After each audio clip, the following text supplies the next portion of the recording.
Hello everyone. आज का हमारा टॉपिक है from the chapter coordination compounds and the topic is finding oxidation number.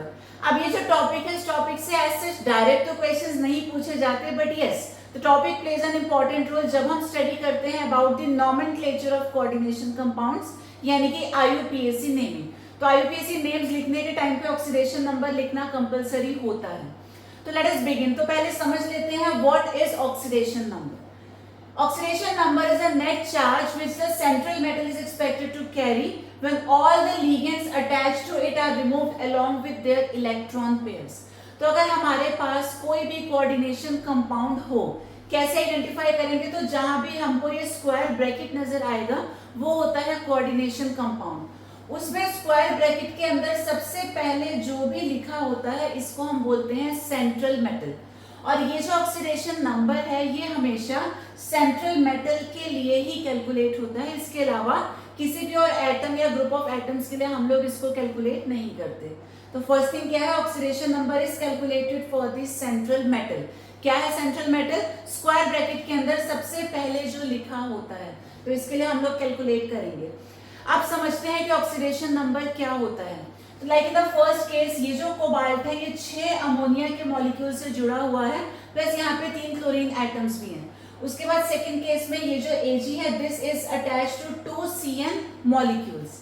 तो अगर हम ये साथ वाले सारे एटम्स या मॉलिक्यूल्स को रिमूव कर दें along with their electron pairs, जिसको इलेक्ट्रॉन्स लेके जाने हैं वो ले जाए, जिसको छोड़ के जाने हैं वो छोड़ जाए, उससे हमें ध्यान नहीं देना। तो हमें इन सबको रिमूव कर देना, वो जैसा भी जाना चाहते हो। उसके बाद सेंट्रल मेटल पे जो फाइनली नेट चार्ज बच जाता है उसको हम लोग बोलते हैं oxidation number. Now let us learn how to calculate this oxidation number. तो इन द फर्स्ट केस जिसे भी हमने कैलकुलेट करना है उसे मान लेते हैं x। तो लेट CO भी x। उसके बाद हमें सबके चार्जेस पता होने चाहिए, then only will be able to find the oxidation numbers. तो नॉर्मल जो भी वैलेंसी होती है वो हमें पता होती है, बेसिक वैलेंसी सबकी, तो उसी को हम लोग यहाँ पे यूज करेंगे। तो CO हमें कैलकुलेट करना है, लेट इट्स ऑक्सीडेशन नंबर भी x। उसके बाद है हमारे पास अमोनिया। वी नो जो अमोनिया होता है वो न्यूट्रल मॉलिक्यूल होता है, इसके ऊपर कोई चार्ज नहीं होता, देयरफॉर इसको हम लोग 0 कंसिडर कर लेंगे। टोटल भले यहाँ पे 6 अमोनिया है, but 0 into 6 is going to give you 0। उसके बाद यहाँ पर हमारे पास है क्लोरीन। वी नो क्लोरीन का जो चार्ज होता है वो -1 होता है। रफली इसको समझे तो क्लोरीन का एटॉमिक नंबर 17, कॉन्फ़िगरेशन इसका होता है 287। इसकी ऑक्टेट इनकम्प्लीट है, इसको 1 इलेक्ट्रॉन की जरूरत है। तो टेकिंग 1 इलेक्ट्रॉन का मतलब क्या हो गया? -1। तो जो क्लोरीन का चार्ज होता है वो -1 होगा, लेकिन हमारे पास टोटल 3 क्लोरीन्स हैं, तो हम लिखेंगे -1 into 3। अब आ गया इक्वल टू में लिखा जाता है अगर इस ओवरऑल कंपाउंड के ऊपर कोई चार्ज है। तो यहाँ इस मॉलिक्यूल के ऊपर कोई भी नेट चार्ज नहीं है, देयरफॉर इसको हम लोग 0 मान लेंगे। ऑन सॉल्विंग यहाँ से x हमें मिलेगा +3, देयरफॉर ये जो कोबाल्ट है इसका यहाँ पे ऑक्सीडेशन हो जाएगा +3। Now in the next case हम लोग फाइंड करेंगे Ag के ऑक्सीडेशन स्टेट को, so let it be x। अब बात आती है Cn की। तो Cn का चार्ज कितना होता है? तो you have to remember Cn का चार्ज होता है -1। In case you do not know, कई बार ऐसा होता है एग्जाम में ध्यान नहीं रहता या हम भूल जाते हैं, तब आपको क्या करना है, इससे रिलेटेड कोई भी एक कंपाउंड आप एज्यूम करिए। अब कंपाउंड KCN ले सकते हैं, कंपाउंड NaCN हो सकता है, कंपाउंड HCN हो सकता है, जो कॉमन वाले कंपाउंड्स हैं। तो जो भी एक कंपाउंड आपको याद आ जाए उसको आप एज्यूम कर सकते हैं। उसके बाद अगर हम इसको ब्रेक कर दे तो वी नो K होता है positive, therefore Cn will be negative. Similarly अगर आपको NaCN याद है, आप इसको ब्रेक करके देखिए, Na की वैलेंसी हमेशा +1 होती है, तो Cn हो जाएगा -1। या HCN और भी सिंपल है, हाइड्रोजन तो याद रहेगा ही रहेगा, +1, Cn होगा -1। तो कैसे भी आप उसको समझिए, Cn का चार्ज कितना होगा? -1। लेकिन हमारे पास 2 Cn है, तो this will be multiplied by 2।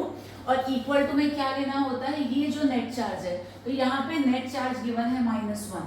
तो इसको जब हम सॉल्व करेंगे x -2 इक्वल टू -1, x की वैल्यू आएगी +1, यानी कि यहाँ पे जो सिल्वर का ऑक्सीडेशन स्टेट है Ag का, that is equal to +1। Now in the next case again Fe को फाइंड करेंगे, तो लेट इट बी x।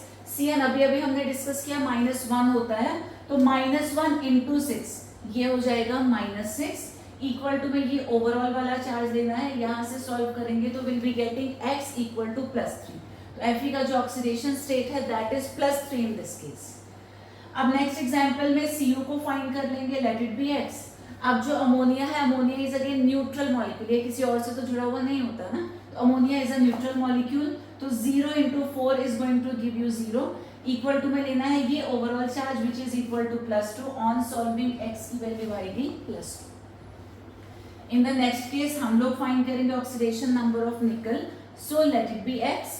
अब बात आती है CO की, कार्बन मोनोक्साइड। आपको पता होगा जो कार्बन मोनोक्साइड है वो भी एक न्यूट्रल मॉलिक्यूल है, फ्रीली एग्जिस्ट कर सकता है, किसी और के साथ जुड़ के तो नहीं रहता, तो क्योंकि ये फ्री है तो इसका भी चार्ज कितना हो जाएगा 0, तो 0 into 4 will give you 0 equal to, अब यहाँ नेट चार्ज भी कुछ नहीं है तो हमें 0 ही कंसिडर करना पड़ेगा, देयरफॉर यहाँ पर जो निकल का ऑक्सीडेशन स्टेट है that is equal to 0। Next में प्लैटिनम को फाइंड कर लेते हैं, लेट इट बी x।